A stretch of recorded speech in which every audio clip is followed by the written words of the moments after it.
O nosso Carlos Andreasa está esperando para fazer um comentário com a gente. Andreasa, nesse momento a presidente do Supremo, a ministra Carmen Lúcia, está abrindo a sessão e nós temos aqui a expectativa de que ela fale sobre a crise. Vamos ouvir um trecho do som do plenário? Daqui a pouco a gente volta com você, Andreasa. No mandado de injunção 1613, que procede do Distrito Federal, relatado pelo ministro Luiz Fux, agravante à União, agravado o Sindicato Nacional dos Auditores Fiscais. E tem-se nas decisões... Parece uma sessão normal, né, Tiago? Tá passando a pauta do dia, né? Discutido na sessão.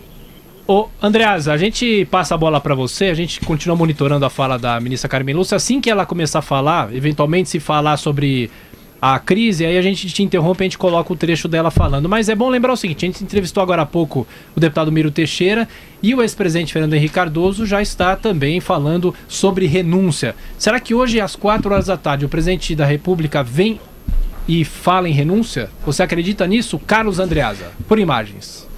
Oi, pessoal. Tiago Berrais, pessoal aí ao vivo, os ouvintes. Olha, acho difícil que a ministra Carmen Lúcia fale alguma coisa sobre o momento político. Inclusive porque não há na pauta dela hoje formal nada a respeito. Acharia estranho que ela falasse.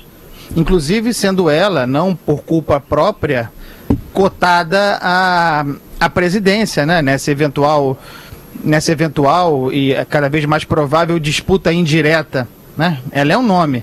Então tudo que ela falar agora, sobretudo no plenário, politiza uma questão que não cabe. Então, eu espero que ela não fale. Sobre o pronunciamento do Michel Temer, parece que inclusive na sua própria base, o PSDB aderindo nisso, um movimento a favor da renúncia do Michel Temer.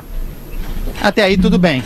A perda do apoio do PSDB, que fica muito clara quando o Aécio Neves deixa de ser presidente do partido, é muito grave para o governo. O principal partido de sustentação eleva a pressão sobre o Planalto a um grau difícil de reverter. Estou de acordo. Talvez a renúncia seja o melhor caminho. Agora, o deputado Miro Teixeira falar no melhor para o país, ao mesmo tempo em que prega eleição direta para a presidência, nesse momento, um desrespeito à Constituição, isso sim um verdadeiro golpe, né? Propor nesse momento, aos 45 do segundo tempo, uma emenda constitucional oportunista para uma eleição direta, para um mandato tampão. A quem isso beneficia? Certamente não aos interesses do Brasil. Andreasa, eu vejo a economia numa agonia durante esse período, porque você tem um tempo todo para organizar uma eleição, é um processo, tem que haver inscrição das candidaturas todas, é um procedimento muito mais demorado. Eu imagino esse vácuo, a economia e o país sendo administrado por Rodrigo Maia. Sabe, eu acho que tem que ter um pouco de responsabilidade e começar a pensar nos interesses do Brasil. A melhor forma numa situação de crise, Denise, é botar a bola no chão e olhar para a Constituição e sobre o que diz a Constituição. Ô, André. Mas o Congresso, que será o colégio eleitoral, é ruim, não vai eleger mal. Minha gente, dane-se.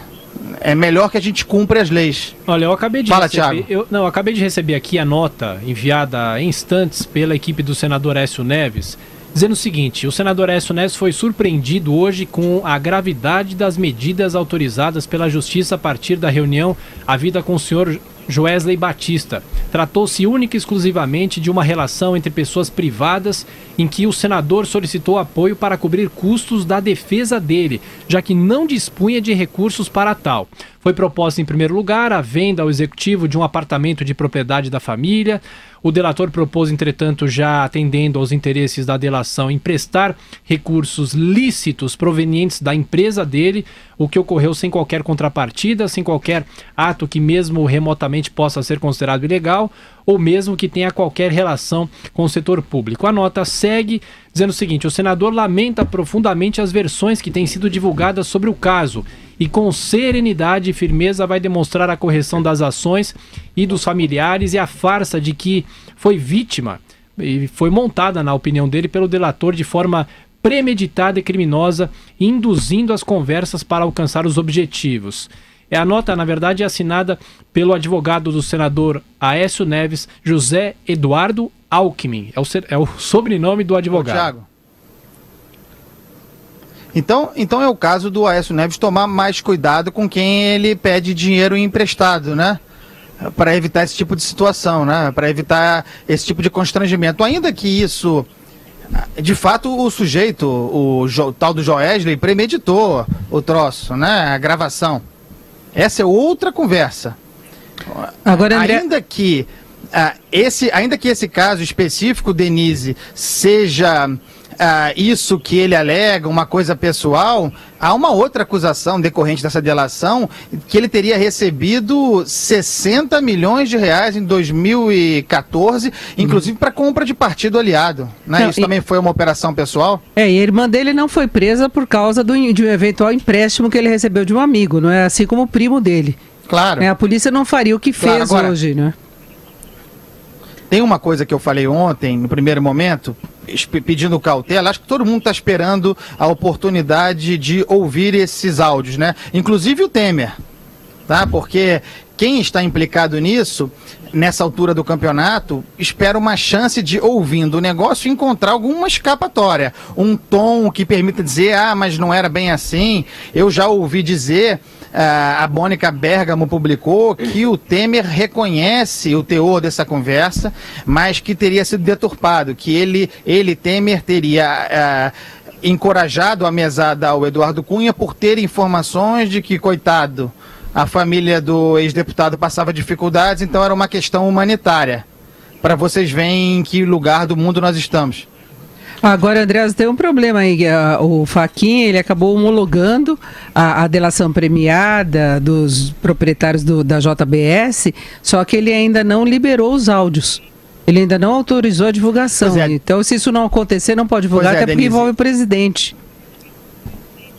Isso, nesse momento, é a coisa mais importante para a República. Para o governo Temer, a coisa mais importante é conseguir manter o apoio do PSDB. Para a República é a divulgação desses áudios, porque o que aconteceu ontem, e isso não tem nada a ver com a imprensa, tá? O Lauro Jardim fez certo em divulgar o que ele recebeu. Mas o que houve ontem foi um vazamento seletivo. A gente precisa saber tudo que está contido nessas delações, porque o recorte feito ontem, e é preciso dizer isso, é favorável ao senhor Lula.